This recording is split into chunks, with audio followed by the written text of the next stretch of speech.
निगाहों से एरा के बेजान वजूद को देख रहा था।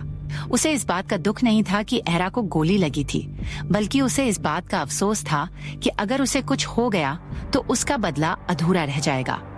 उसके भीतर बदले की आग वैसे ही धधकती रहेगी। वह एक ऐसी आग में जलता रहेगा जो कभी बुझने वाली नहीं थी।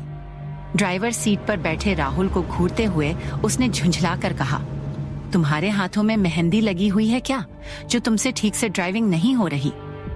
राहुल ने रियर व्यू मिरर में उसे देखते हुए दांत भींचकर कहा, ऐश, ये कार है, हेलीकॉप्टर नहीं जिसे मैं उड़ा कर ले जाऊं। राज बस ऐश की बाहों में पड़े उस बेजान वजूद को देख रहा था।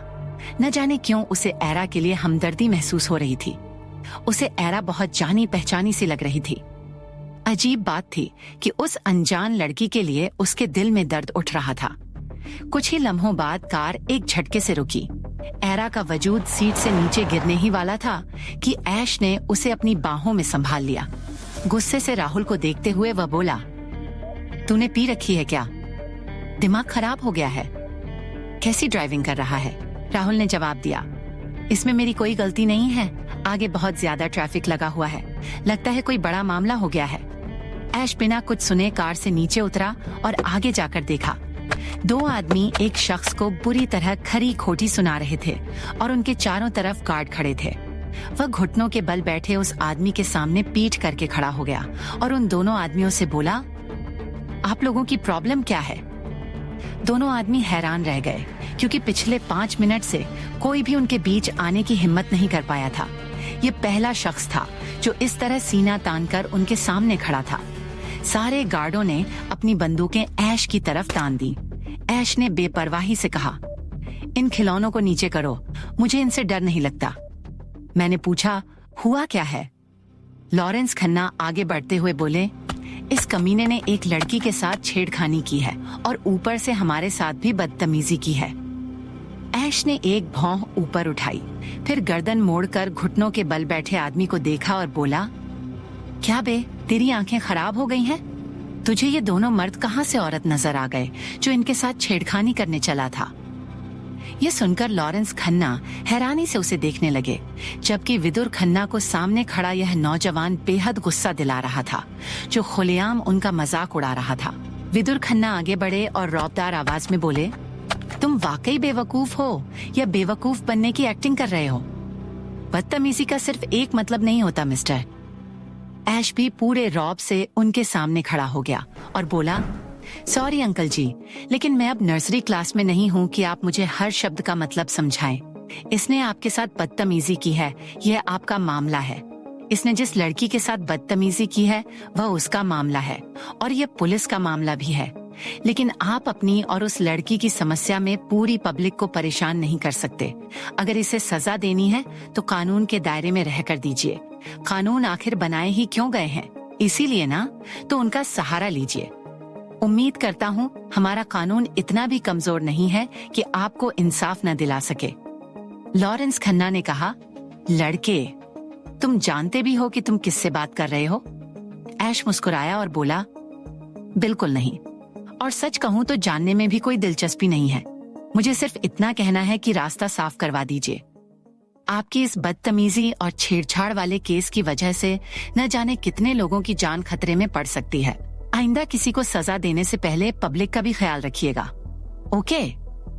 इतना कहकर वह उसी अंदाज में वापस अपनी कार की तरफ लौट गया जैसे आया था। कुछ ही देर में सचमुच सड़क खाली हो गई।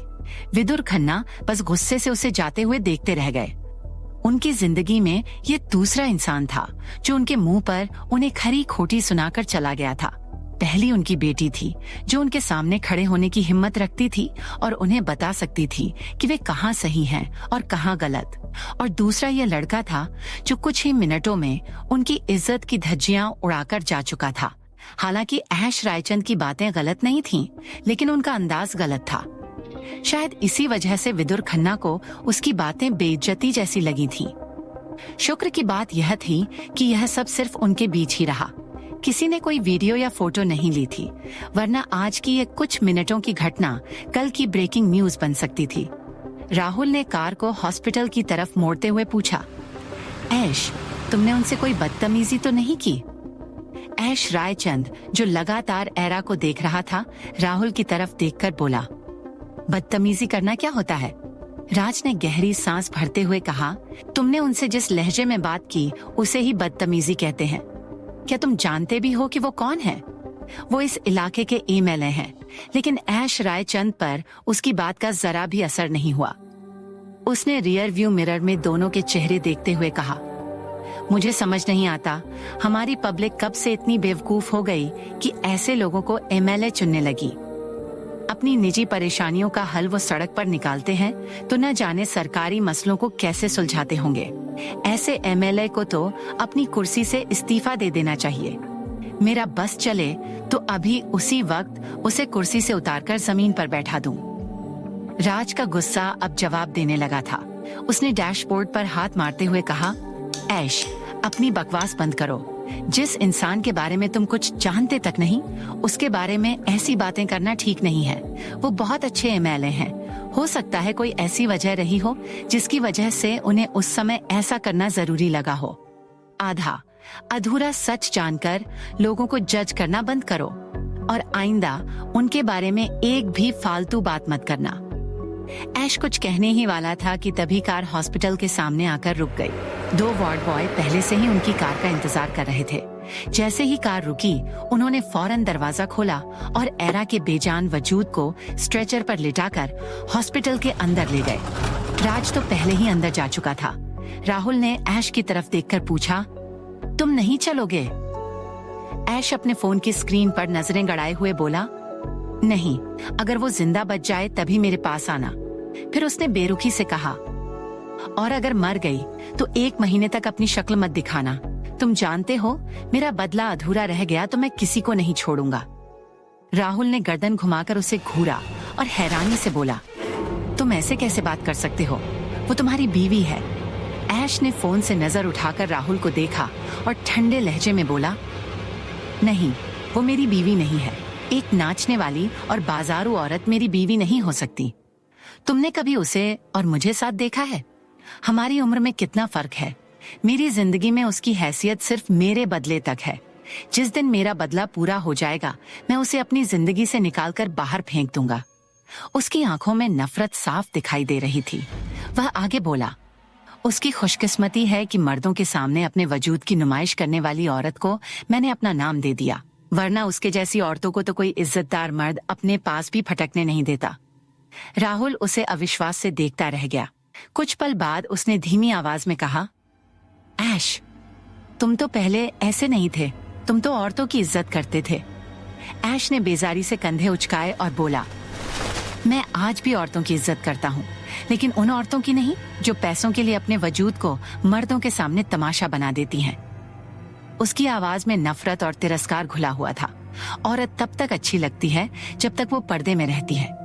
जब वो खुले बाजार में आ जाती है तो फिर उसे भेड़ियों के अलावा कोई नहीं देखता। राहुल चुपचाप उसकी बातें सुन रहा था। ऐश ने अपनी बात जारी रखी, तुमने टॉफी देखी है ना? जब तक वो रैपर में बंद रहती है, सुरक्षित रहती है, लेकिन जैसे ही रैपर उतरता है, चींटियां उस पर टूट पड़ती हैं। और जब वो गंदी हो जाती है तो कोई समझदार इंसान उसे खाना पसंद नहीं करता।